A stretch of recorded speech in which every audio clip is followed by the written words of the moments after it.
ఇండియాలో వాడుతున్న 90% పైగా మెడిసిన్స్ జెనరిక్సే, but they are manufactured by the branded companies. So branded generics అంటాం. So as long as quality is good we can use generics అని అంటారా, లేదా ఎట్లా అంటే హౌ అండి? మీరు ఇప్పుడు నాకే తెలియదు.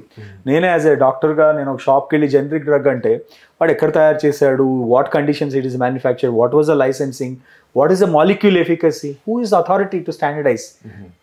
స్టాండర్డైజేషన్ అథారిటీ ఉండాలి కదా. ఇప్పుడు మన ఇండియాలో quality is the biggest issue. ఈ మధ్య చూస్తుంటే టీవీలో ఏ ఓపెన్ చేసినా, ఏ హోటల్ చూసినా అన్నిట్లోనూ అడల్టరేషన్, అంటే ఏ టాప్ బ్రాండ్స్ నుంచి చిన్న బ్రాండ్స్ దాకా, యూనో. సో ఈ క్వాలిటీకి స్టాండర్డైజేషన్కి ఒక బాడీ అనేది అందరికీ తెలుసా? నాకే తెలియదు. You know, I don't know. There is of course drug control authority ఏదో ఉంది, వాళ్ళు అన్ని కూడా మందుల్ని స్టాండర్డైజ్ చేయటం. బట్ పీపుల్కి ఎంత మటుకు అవేర్నెస్ ఉంది? మీరు ఒక షాప్కి వెళ్తే మీరు డూ యూ రియలీ స్పెండ్ ఒక 5-10 minutes ఈ డ్రగ్ ఎవరు తయారు చేశారని చదువుతారా, లేకపోతే తక్కువగా ఉందంటే వాడు 50% తక్కువకి ఇచ్చినారంటే తీసుకొని వెళ్ళిపోతారా?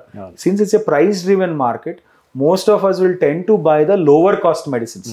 As you said, right, ఎక్కడైతే ఈ బ్రాండెడ్ కంపెనీస్ అంటే ఆ పర్టికులర్ దాంట్లో తక్కువకి తయారు చేసి ఇస్తున్నది కరెక్టే, కానీ వీటిలో ఏవి స్టాండర్డైజ్డ్? ఒక 1000 కంపెనీలు ఉన్నాయి, వీటిలో ఏది స్టాండర్డైజ్డ్?